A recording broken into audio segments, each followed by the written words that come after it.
ಕೂತ್ಕೊಳ್ಳೋ, ಯಾಕೆ ಹಾಗೆ ತಿರುಗ್ತಾ ಇದೀಯಾ? ಯೋಚನೆ ಮಾಡ್ತಾ ಇದ್ದೀನಿ ಮಾಮ್. ಯಾವ್ದ್ರ ಬಗ್ಗೆ? ಇವಾಗ ಕುದುರೆಗಳಿಗೆ 4 ಕಾಲು ಇರುತ್ತಲ್ವಾ, ವಿಶಾಲಾಕ್ಷಿಗೆ 2 ಕಾಲಿದ್ವಲ್ಲ ಅಂತ. ವಿಶಾಲಾಕ್ಷಿ ಕುದುರೆ ಅಲ್ಲ ಅಲ್ವೇನೋ?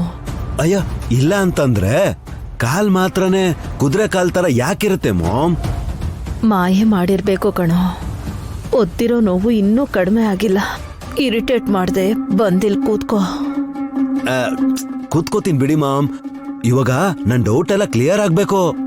ಏಯ್, ಮಾಯ ಮಾಡಿಲ್ಲ ಅಂದ್ರೆ ಕುದುರೆ ಕಾಲು ನನ್ನ ಎದೆ ಮೇಲೆ ಹೇಗ್ ಬರ್ತಾ ಇತ್ತೋ ಅದು ಗೊತ್ತಿಲ್ಲ.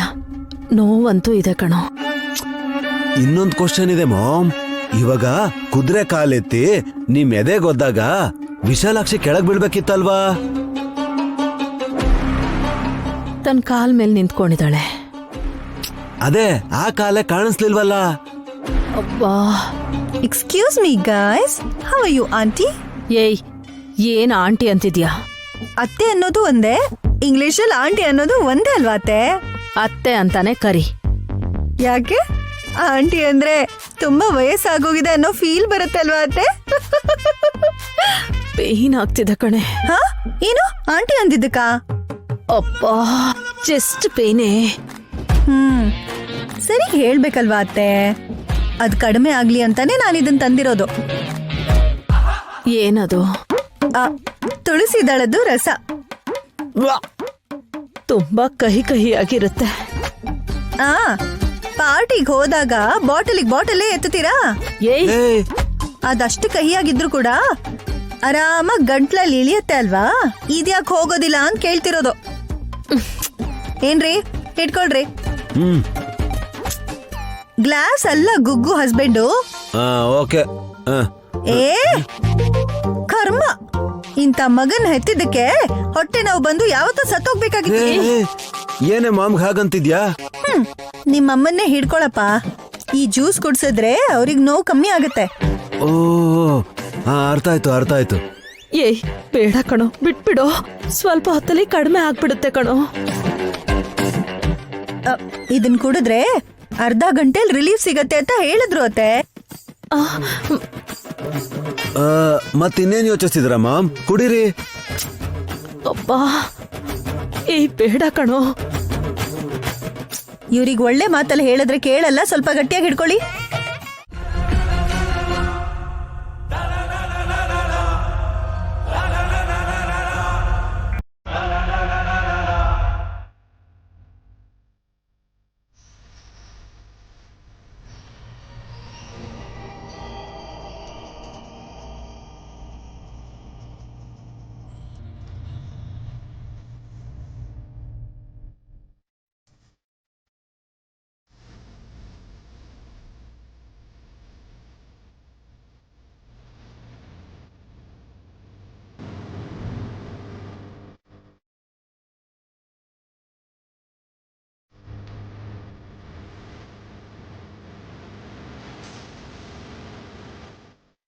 ಸೂರ್ಯಾಸ್ತಮಾನ ಆಯಿತು, ಚಂದ್ರೋದಯನೂ ಆಯಿತು.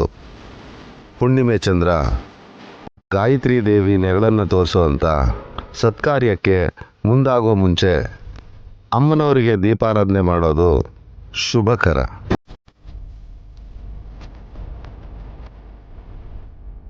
ನನಗೆ ತುಂಬಾ ಖುಷಿ ಆಗ್ತಿದೆ ಗುರುಗಳೇ. ನಿನ್ ಮುಂದೆ ದೀಪ ಹಚ್ಚಿ ದೀಪಾವಳಿ ಮಾಡ್ತಾ ಇದೀವಿ ಅಂತ ಅನ್ಕೊಂಡ್ಯಾ? ವಲ್ಲಭ, ನೀನ್ ಯಾರ ಜೊತೆ ಮಾತಾಡ್ತಿದ್ಯಾ ಅಂತ ಗೊತ್ತಾದ್ರೆ ಬೆಳಿಗ್ಗೆ ನಿಮ್ಮಮ್ಮ ಎದೆ ಹಿಡ್ಕೊಂಡು ಕುಸಿದ್ ಬಿದ್ದ ಹಾಗೆ ನೀನು ಕೂಡ ಹಾಗೆ ಎದೆ ಹಿಡ್ಕೊಂಡು ಕುಸಿದ್ ಬಿದ್ದು ಹೋಗ್ತೀಯ.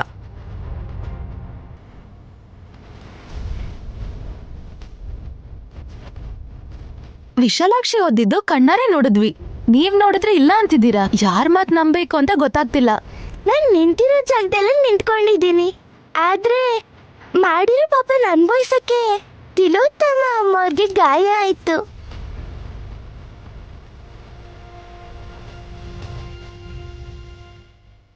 ಅದನ್ನ ತಲೆಯಲ್ಲಿ ಹಿಡ್ಕೊಂಡ್ರೆ ಸಾಕು. ಈಗ ಅದೆಲ್ಲ ಯಾಕೆ? ಗಾಯತ್ರಿಕನ್ನ ನೋಡ್ಬೇಕು ಅನ್ನೋ ಆಕಾಂಕ್ಷೆಯಿಂದ ನೋವನ್ನು ಕೂಡ ಮರೆತು ಮಾಮೂಲಿಯಾಗಿ ನಿಂತಿದ್ದೀನಿ.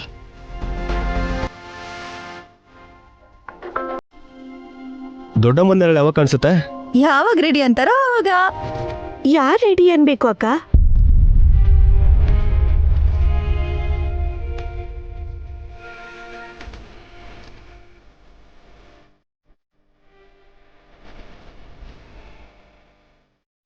ನಾನಿ ಅದಕ್ಕೆ ಏನು ಹೇಳ್ತಿದ್ದಾರೆ ಅಂದರೆ, ಪೂಜೆ ಮಾಡೋದಕ್ಕೆ ಅರೇಂಜ್ಮೆಂಟ್ಸ್ ಎಲ್ಲ ರೆಡಿ ಆದರೆ ಅಮ್ಮ ಕಾಣಿಸ್ತಾರೆ ಅಂತ ಹೇಳ್ತಿದ್ದಾರೆ.